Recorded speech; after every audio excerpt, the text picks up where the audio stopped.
Короче, наш брат говорит, нашу проблему знает А больше он не всех. афганец еще. Да, и сегодня вот такое время, видишь, вот.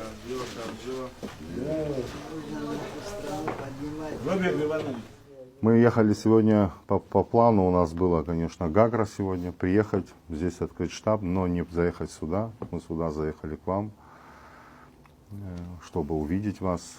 Это было бы неправильно с нашей стороны. Хочу сказать о том, что побудило меня и кандидата в вице-президенты участвовать в этой внеочередной кампании. Всему, можно так сказать, инициативная группа, инициатива ребят, единомышленников пришли, сказали, надо идти, надо что-то менять.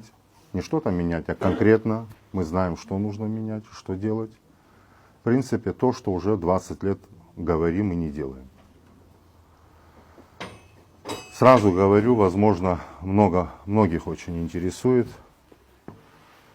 с кем мы, кто за нами, кто сбоку, кто справа, кто спереди. За нами никого нет из всей той политической элиты, можно сказать, старой и действующей сегодня. Мы идем сами.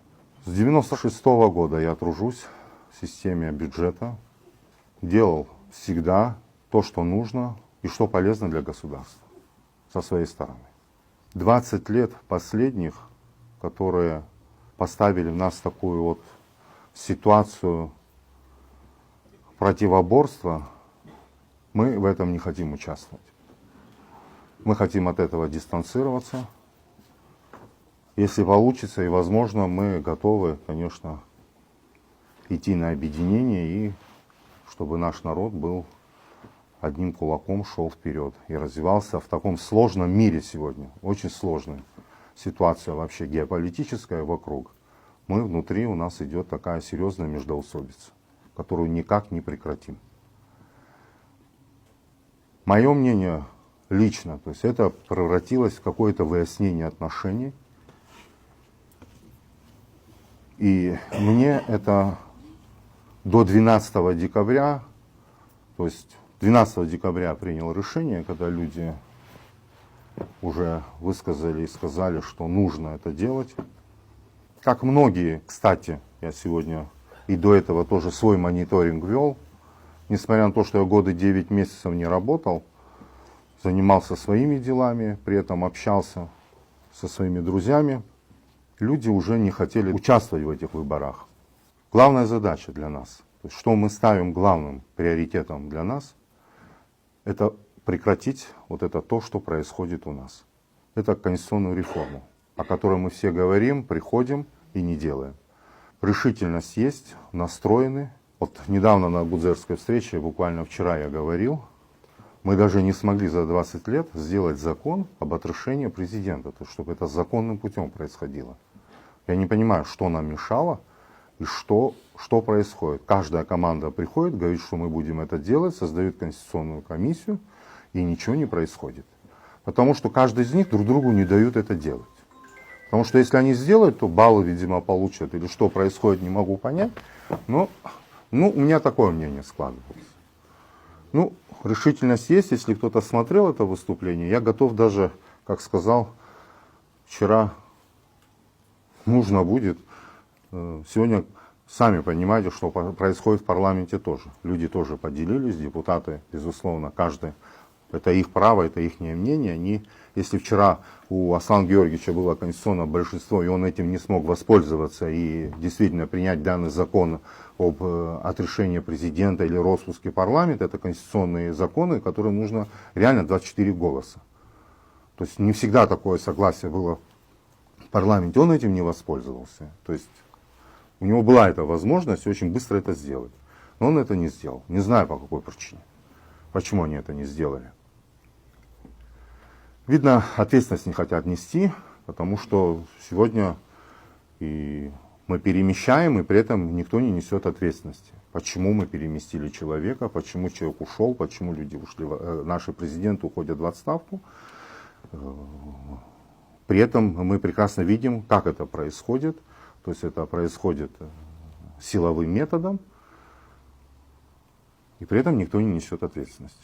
То есть задаемся вопросы, и люди тоже не понимают вообще, что происходит, почему это так произошло, если человек не несет ответственности, нечему ему предъявить, и все как бы, все нормально, все прекрасно.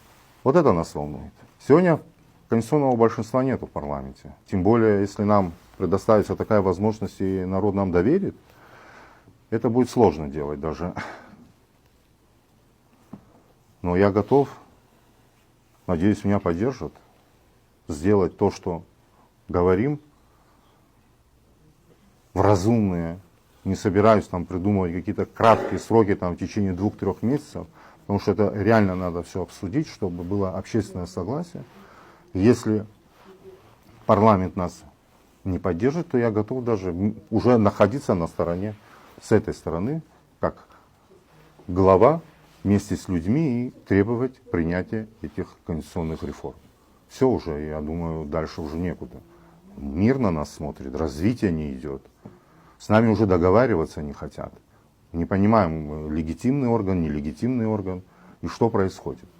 Последние события тоже видели. То есть приостановлено действие соглашения в рамках финансирования и много-много других вопросов. На этом фоне мы забываем о других серьезных проблемах, которые у нас есть. Мы зацикливаемся, и постоянно идет эта борьба, но у нас очень много проблем по другим сферам и отраслям, которые есть в нашей стране. Это как в любом государстве. Есть здравоохранение, есть образование, есть экономика. Экономику в последнее время мне сложно понять, вообще как происходит. Покупаем по гораздо высокой цене, продаем по меньшей цене, откуда выгода, как вообще все происходит. Очень все интересно и странно. Так, это все идет к разрушению и к развалу. Это к хорошему не приведет, данная ситуация. Мы дистанцировались от всех команд, мы идем сами, у нас своя программа. Я думаю, вот что я хотел до вас донести, чтобы вы это знали, безусловно. В принципе, это одна из моих первых встреч. То есть до этого я проводил только в своих штабах, которые открывал. А вот так можно сказать, сегодня это моя первая встреча вот, с будущими избирателями, которые будут делать выбор. Сегодня ровно месяц, как мы вышли на поле политическое.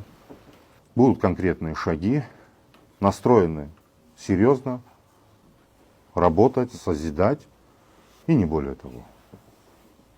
Очень хочется сделать, чтобы в нашей стране был порядок, дисциплина и развитие. Чтобы люди сюда не боялись ездить, потому что спустя какое-то время мы начинаем будоражить общество. Сами инициировали и сами мы это не делаем. Так не получится. Все то, что говорим, особенно главные проблемы, их надо, значит, надо их решить. 20 лет мы их решаем и не можем. Не знаю, никто не хочет, боится по закону быть отстранен. Делаем по закону, и никто тебя отстранять не будет. То есть эту процедуру почему-то все боятся. Не знаю, почему боятся. А вопрос с апартаментами снят вообще на сегодняшний день? На сегодняшний день вопрос апартаментов, насколько я знаю, парламент он отклонил. Я так понимаю. В подвешенном состоянии. Он отклонил. Нет, отозвали. Он снят, да. Да, Он снят этот вопрос. Как говорится, слава Богу, землю. Этот вопрос стоит сегодня, и землю мы не хотим продавать и не собираемся это делать. И это главная причина, сегодня можно так сказать, что вообще всего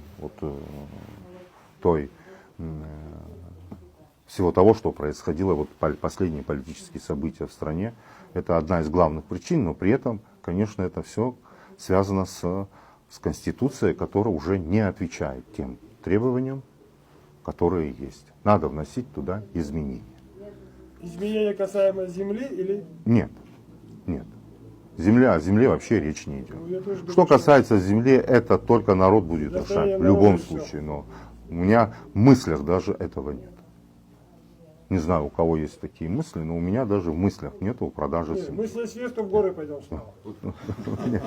Куда начали, оттуда пойдем. Нет, Ну уже навряд ли спустимся. горы особенно надо Уже сохранить. навряд ли спустимся. Горы наши надо особенно Что, горы уже сохранить. ту сторону отдали давно, русские наверху уже стоят. Были внизу, теперь наверху. Не, горы надо сохранять. Вы Я что? думаю, этот вопрос тоже решен. Ну я еще тогда дал вопрос. Если Бог даст и народ выберет, что будете менять в системе? В первую очередь. Конституции, да? в первую очередь. Конечно, займемся сразу. Это будет один из первых указов, это создание конституционной комиссии, где будут, государственной конституционной комиссии, где будут определены сразу сроки, в которые должны будем уложиться. Я думаю, что уложимся и выйдем с этим предложением. Это обязательно. Структура кабинета министров, которая вы видите. То есть сразу, у нас очень много проблем, у нас со светом, критическая ситуация. Вот сегодня я вот смотрел в новостях, уже предупреждают, что к февралю месяцу, практически уже к 15 или 16 февраля уже нас предупреждают, что у нас будет уже критическая ситуация, этот социальный переток, он закончится, и возникнут проблемы. Придется оптимизироваться, пересмотреть бюджет и решать первоочередные задачи. Только так. Ну и структуру сокращать в рамках ведомств, особенно министерств. То, о чем всегда все говорили, но почему-то она не сокращается, она наоборот увеличивается. Скажи про Не понимаю почему. Хотя я тоже голосовал, не буду скрывать, за Аслана Георгиевича предыдущей кампании. Я, когда зачитывал программу, и Следственный комитет у нас должен был появиться, то есть разделение должно было пойти, Следственный комитет, то есть управление должно было выйти из Генеральной прокуратуры. А у Генеральной прокуратуры только надзорные функции должны были остаться, по сути. И Следственный комитет должен был выйти из подчинения. Этого не произошло. Что за проблема, непонятно, почему это не сделали. И много-много других вопросов. Поэтому я и голосовал. Сам лично голосовал. Я когда увидел программу, думаю, разумная программа, если все это будет сделано, то неплохо будет. Да, немножко, может быть, будет чуть-чуть болезненно, но по-другому не получается. Мы сами дошли до такого состояния. Исправлять надо. Надо, другого выхода нету. Я так понимаю. Нам надо содержать оборону, нам надо содержать здравоохранение, нам надо содержать и что самое интересное, не все проблемы вроде бы решаем, поступает другая проблема, мы перестаем решать предыдущую, решаем настоящую, и вот так вот оно наслаивается, и в итоге все проблемы получается нерешенные. Еще одна самая главная проблема, наверное, самая главная из всех проблем. Это наши выборы депутатов. Что можно поменять будет, чтобы депутат работал, а не пер туда ради неприкосновенности? Что можно поменять в них? И что вы можете предложить, чтобы мы посмотрели, насколько это реально и возможно это будет? Ведь мы выбираем депутатов, это волеизлияние народа должны доводить. Но они волеизлияние народа слушают, а делают свои дела. Вот чтобы это изменить, что вы можете предложить? Были сделаны внесения изменений в депутаты по поводу критериев. Я не знаю, они приняты окончательно или нет. То есть они вот, к сожалению, до конца не доведены, не приняты. То есть есть критерии. То есть это образование, возрастное ценз установить, образование. То есть должно быть у человека опыт какой-то, не какой-то, а опыт работы должен быть. Кстати, депутаты, то есть иногда мы думаем, что нет, там реально должен быть опыт работы. То есть общение с людьми, работа хотя бы в коллективе, то есть он должен понимать, куда он идет. То есть человек должен говорить, потому что это в итоге законотворческая деятельность. Парламент это законотворческая деятельность, через законы он должен делать нашу жизнь, жизнь людей легче. Ну это получается он патриот. Так? Ну да. Ну так же получается. Конечно. Народ его выбрал, он сделал для народа все возможное. Но если Конечно. он патриот, что он тогда машину не отказывается, бензин не отказывается, пенсию не отказывается, потом такую высокую. И самое главное, вот я как считаю, неприкосновенность оставит надо. А все остальное надо забрать. И тогда пусть как патриоты работают для народа, а не для себя. Что касается неприкосновенности, у меня тоже была неприкосновенность. Я тоже, как председатель контрольной палаты, 10 лет работал, и у меня была неприкосновенность. Но у меня неприкосновенность была именно в части слова. Слова. И что я и делал. Я доносил эти 10 лет в рамках материала. Я еще раз повторюсь, вот на предыдущей встрече тоже говорил со своим штабом непосредственно. То есть это не с избирателями была встреча. Но кто-то, возможно, это делал, там заборы ломал, но я это делал словом 10 лет. Во всех материалах это была открытая форма. За некоторым исключением пару материалов шли под грифом «секретно», потому что это были силовые блоки, где нужно было. И там была написана правда, по которым нужно было принимать решения, и срочные решения. Я почему-то начал. Но я не пользовался. То есть в данном случае я считаю, что неприкосновенность у депутата только в рамках слова, но не в нарушении в уголовном преступлении. Тут не было никаких Если преград для задержания депутатов в парламенте. Это что было, уголовное преступление, когда всех повалили на дороге, вывели с машины, уложили землей. Они же показали, что они умеют работать, правильно? Могут, а да. что, когда надо, когда в самом деле работать, они не работают. Яшу. Так что если говоришь, что у нас нету правильных, кто умеет правильно поставить работу, у нас есть. Просто у нас есть кто-то сверху, который... Избирательный. Да. У тебя есть гарантия, что у тебя будет такой сзади несколько вагонов? Я имею в виду твоих друзей, которые тебя не бросят, когда ты им откажешь в каком-то хорошем теплом местечке, и они пойдут против тебя. У тебя есть такие гарантии? Я надеюсь, что такого не будет. Что будут меня просить. Надеемся мы все. Я, Ну, вот идет, что сегодня, он же сказал, сегодня, я вообще не хотел, ты не понял почему? Вот как мы говорим, что мы пойдем и всех зачеркнем. сегодня, вот сегодня, вот так же мы- не как- поверите. Кстати, Вот, мы тоже так. Да. Мы вот здесь разговаривали. вот сегодня, вот не поверите, еще никто, ни один человек со мной не торговался. Были возможные какие-то, но Я не говорю, что твой Это коллектив была плохой, дистанция. но ты просто одной вещи не понимаешь, брат. Сегодня они ничего не могут сказать. А когда ты уже станешь, как говорится, у трона, давай нам тоже что-то. Где гарантия, что ты скажешь, я пришел народу помочь, а не раздавать? ну, так и будет, Ну, безусловно. дай Бог, дай Бог. Так и должно быть. Есть пацанов, много хорошие армяне войну прошли, очень хорошие. Вы с ними поработайте хорошенько. Если вы здесь живете в Абхазии, то еще раз головой подумайте, не покупайте за деньги, не едите ради денег. Деньги сегодня просрешь завтра. Это гибель. Это все. Это вот гибель привела Абхазия, что не так, что ли? Не Да, гибель? гибель. Кто? Посмотрите у нас. У нас одна и та же команда. Тасуют, местами кормушку меняет. Один сосок сегодня большой, завтра маленький. Но все равно сосок у него во рту. Ёпта. Один и тот же контингент, который друг друга лает, хает, но вместе Пасха пьют, кушают, вместе там кайфуют, а мы, дураки, друг друга, блядь, горло грызем. Да, много правительств было на моем веку. как Вот, я говорится. же говорю. Самый страшный это чиновник.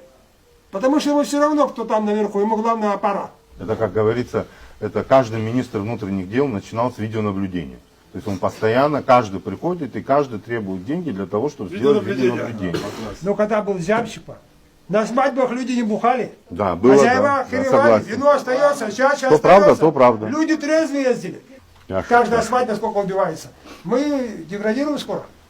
Не надо этого почему бояться. эту программу для молодежи? Почему долгосрочный Месяц кредит молодежи? Им всем можно было на гостинице, стройки, все, русские деньги прохавать. А почему не давайте молодежи дать долгосрочный, пожизненный там, выплачивал, чтобы он. Родился второй ребенок, срезали проценты. Родился еще один, 50%. 4 родился, на Абхазии 4, вообще раньше ерунда была, 7-8. Вообще закрыли, говорит. И все. Что, нельзя было? Можно было гостиницы строить, а людей поднять нельзя было. Вот это тоже надо обязательно пересмотреть. Конечно, конечно. И социальная часть, и вообще все. Сегодня демография – это комплекс работы, это и здравоохранение, и сохранить здоровье граждан, плюс рождаемость улучшить, качество рождаемости улучшить. Это очень важный момент, конечно. И люди не должны бояться рожать, рожать должны. Мы перепись боимся делать. Последняя перепись была при Сергее Васильевиче и Псатап Зиахат в 10-11 год. Уже по закону каждый 10-й год должна быть перепись. Вот сегодня уже 25-й год. Мы просрочили ее, уже 3 года просрочили. А как без переписи? Мы даже не знаем сегодня истинную картину. Но мы ее боимся. Да. Зачем бояться? Не надо бояться. Надо посмотреть, что есть на самом деле. Они боятся. Зачем боимся? народ узнал, что у нас Давайте стало узнаем, меньше. что А у нас почему? есть Из-за на их самом политики деле. нас Что стало меньше. случилось? Что бояться? Специалистов как будете брать? Будете смотреть, что он в другой команде был? Нет, Точно? конечно, Вот тогда, значит, молодцы. Нарушения, когда видели вы? Видели же, надеюсь, нарушения? конечно. Что вы предпринимали? Какие шаги? В основном все материалы уходили в Генеральную прокуратуру. И на этом заканчивалось. Первым уходило в парламент, уходило в виде информационного письма в президенту на стол. То есть все, кто должен был знать, кто принимал решения в этой стране, они все знали о ситуации, которая, по материалам, которые проводила контрольная палата. Генеральная прокуратура, ну да, я не генеральный прокурор, я не могу за генерального Вы прокурора свою уже часть делать работы дальнейшие выполнили. действия. И еще один вопрос. Спасибо. И главное, и мы размещали на сайте контрольной палаты, то есть в открытом доступе, куда мог зайти журналист, любой, оппозиционный, провластный, просто обычный гражданин. Он мог задать контрольная палата и выходил в сайт, и могли смотреть по периодам. 14 год, 15 год, 16 год. И не только контрольно-ревизионные мероприятия, которые оформлены были в виде отчетов с выводами, и даже предложения. По каждому материалу делались предложения. То есть смысл заключался не в том, чтобы установить только нарушения, но еще мы говорили, то есть о предложениях. Что нужно сделать? Были случаи, когда ребята, осознавая объект контроля, осознавая, что он действительно нарушил, мало таких было, но были, мы давали возможность исправить в процессе проверки. И это исправление отражалось в материале, что в процессе проверки объект контроля исправил, доплатил, довел до бюджета соответствующего те деньги и, безусловно, исправил ту финансовую, экономическую операцию, в которой он совершил, ну, будем так говорить, мягко ошибку. Но это человек, который осознавал. Но когда человек осознает свою ошибку и говорит это открыто, я это уважаю. Это считаю, что уже победа. Но когда человек не осознает, что он натворил и сделал, вот это уже плохо. Вот меня вторая часть больше интересует. Много таких, которые не осознавали и ничего не делали. Они даже замечаний не писали к нашему материалу. У них было право, Игнорировали. вообще даже, у них было право написать замечание, то есть у нас такой подход был, то есть мы могли бы ошибиться. Мы тоже люди, инспектора тоже люди. У нас в регламенте четко было прописано, материал, подписанный уже инспекторами, направлялся объекту контроля. И в течение 5 дней в рамках регламента они имели право к любому абзацу, к любому предложению или нарушению его опровергнуть. Но опровергая его, они должны были подложить доказательства. То есть, что вот инспектор ошибся, было вот так, и подтвердить это документально. То есть только так, в течение 5 дней. Если такое заключение приходило, мы делали таблицу разногласий. Тут уже включалось, то есть если инспектор ошибся, то Было это такое? моя реакция. Было такое? Очень редко. Бывало где-то какое-то, частично принималось. Было пару раз, несколько. Но самих замечаний было очень мало. Институт Стареша будете возрождать? В этом, конечно, нужна помощь. Я вот откровенно говорю. Я, конечно, по возрасту младше. Они сами должны этого захотеть. Конечно, надо возрождать. Нет, я здесь с вами не согласен. Они могут сами захотеть, но они могут недостойны быть этого. Сегодня Пусть народ выбирает. есть такая, у нас сегодня совет старейшин находится на содержании бюджета, чтобы вы понимали. Вот поэтому я это так говорю. То есть я сегодня, любая информация может быть воспринята, но я это говорю от души и ни в коей мере не хочу ни в чей карман при этом заглядывать и ущемлять. Но мое понимание, все-таки этот институт должен обособленно быть независимым. А независимость можно получить тогда, когда ты полностью, то есть ты независим никак, то есть ни финансово, ни словом, ни авторитетом, то есть ты должен быть свободным. Потому что там практически есть баланс, не практически, там это организация уже получается бюджетная. Хотя в рамках закона о бюджетном процессе устройства, любые союзы, любые советы, они не подходят под структуру бюджета, да, и как бюджетные учреждения могут и не финансироваться. То есть для них нужна быть другая форма поощрения. Слава Богу, Я думаю, никто не откажет нашему совету старейшин во внимании в части благотворительности. Сегодня на Сайхабадша Апсвейджи скини геопату икун с Убусиан Хаша. Уже Хайлам Газарзинза. Ну, деньги победили. Деньги, как люди увидели, все. Получается, все не так. И поэтому здесь в этом плане, потому что если сегодня инициировать и говорить о том, чтобы взять и сократить финансирование, убрать с бюджета, это может быть воспринято как личное. Как будто я вот... Нет, сегодня это не надо. И поэтому я говорю, что здесь нужна помощь, тут общее согласие должно быть. Потому что факт уже совершен. А вот уводить его от него, это уже сложно. Сегодня не надо эту тему поднимать. Но если Бог вам даст, я говорю, народ вас выберет. Надо зарплату убрать старейшин. Люди, которые решают судьбу народа, мудростью своей, они деньги за это получать не должны. Они получают уважение и почет. Вы народу помогаете или вы деньги пришли заработать? Ну, если вы пройдете. Безусловно, я с вами согласен. Потому что раньше у абхазцев все решали старейшины. А вы мне помогли, чтобы вы понимали.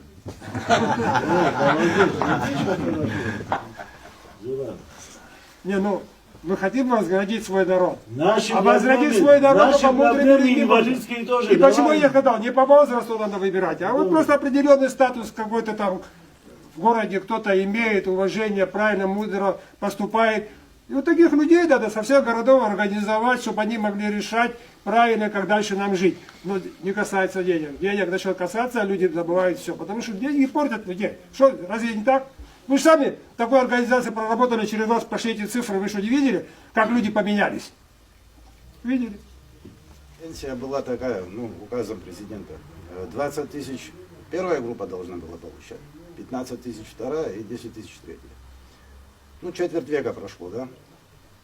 Сегодня, ну, первая получает 20 тысяч, вторая группа получает 9,5 и третья 7 тысяч получает.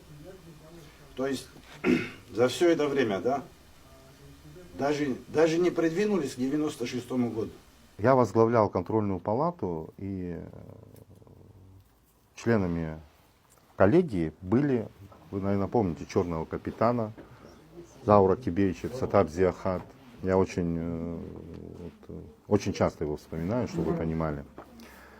Не думал, что вот он западет мне так вот эти 10 лет общения, практически 9 лет общения. Ну, он много сделал. Лично я получил для себя много от него. Значит, Юрьевич, Зураб Оторба, Беслан Квициня, сейчас его здесь нет, они все инвалиды войны. Все они работали, по крайней мере, 10 лет. Думаю, пенсия, то у меня мысль возникла такая. Они получают пенсию. Не за работу же, не за труд, а люди работают. То есть у них должна быть трудовая пенсия, а то, что получают сегодня как пенсию, это не пенсия. Это должно быть, ну, надо правильно это назвать, чтобы никого это не оскорбляло. То есть у меня такая мысль возникла. Я, безусловно, над этим буду работать. Я не могу сейчас вам сразу сказать, это мы должны посмотреть, какие ресурсы. Я считаю, что это будет вот такой вот такое новшество в пенсионном законодательстве, что сегодня очень много после войны наших участников войны, впоследствии ставшими потом инвалидами войны, которые работают до сегодняшнего дня. Эти ребята, вот я просто от души говорю это слово, ребята, мужики, конечно, но до сих пор работают. 3000 будет им Да, давать. и нет, они на нее даже рассчитывать не могут, потому что у них пенсия есть, вот она вот называется пенсия по инвалидности. А я вам сейчас совсем другое скажу. В любом государстве за ордена получает деньги. Наши тоже пошли по этому пути и скидывали для героя там что-то 10, за Отвагу 7, что ли? нет, за отвагу 5, и за орден Леона то ли 7. Ну, ребята, кто имеет, у нас то есть разделение того, много кто имеет, но у нас так, мы считаем, кто в 94 году Арзен, во-первых, наградил, мы к ним больше по-другому относимся.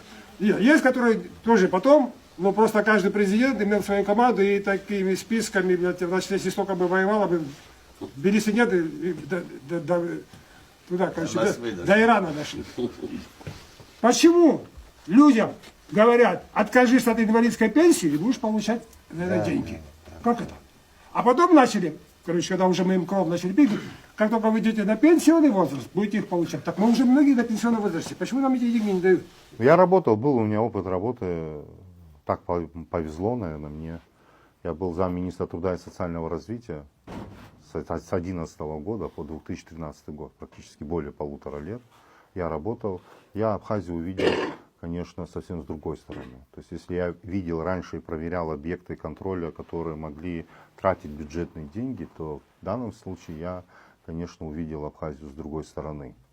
И увидел совсем другие проблемы, которые стоят, вот как раз все те вопросы, о которых вы говорите сегодня. Тогда, наверное, вот использование было такая 3-я статья, то есть, я помню. Но после этого законодательство изменилось, стало немножко другим. Над этим надо работать неустанно, и не надо этого бояться. Изыскивать нужно средства и находить. Просто надо поставить такую задачу и идти к этому. Все можно сделать. Вот сейчас вот Не это- надо, я не могу сейчас, допустим, вам обещать сразу и там, но по Не, чуть-чуть ну это в поступать, программе вашей будет поступать, конечно, Вот если программа поступательно, учтено, значит уже ясно, что к этому будет идти. поступательно должно идти постоянно. То есть должно быть поступать. Потому что сегодня реальность такова, что я как бы любитель вообще до того, как решил выдвинуться в кандидаты, стать кандидатом в президенты. Я вообще даже вот сегодня я заехал в магазин, как бы, ну, люблю я зайти в магазин, купить там для дома что-то, то есть вот, разговаривать с людьми. Вот у меня такое вот, я люблю всегда разговаривать с людьми. Цены очень даже серьезно поднялись. Ситуация, конечно, да, сложная. Реально поднялись сегодня цены. Это карманом. А такой вопрос у меня есть. Вот это у нас реабилитационный центр, ну КБРЦ мы по старинке называем. Он дающий кардиологи, бальнеологический реабилитационный центр. Я когда-то его проверял. Да? Да. Он Это был, под когда молодой был еще. Он находится в системе здравоохранения. здравоохранения. Вот имели ли они право дать в аренду? Субаренду, как они Сперва в выражаются. аренду. Сперва в аренду, а потом в субаренду. Ну, в рамках законодательства, да, не могли дать. Но Не могли, средства да? могли. Средства, которые получали от аренды, они должны были поступать в бюджет. Это в аренду. А субаренду, арендатор субаренду мог дать? Ну, это все зависит, как в законе написано, как они договаривались изначально. От этого зависит. Вот. И мы как раз тогда писали, деньги поступали на внебюджетные счета здравоохранения, а деньги от сдачи имущества, государственное имущество в аренду должны вообще поступать в бюджет страны. Ну, тогда это не происходило, и, в принципе, наше требование выполнено не было. Было такое, да.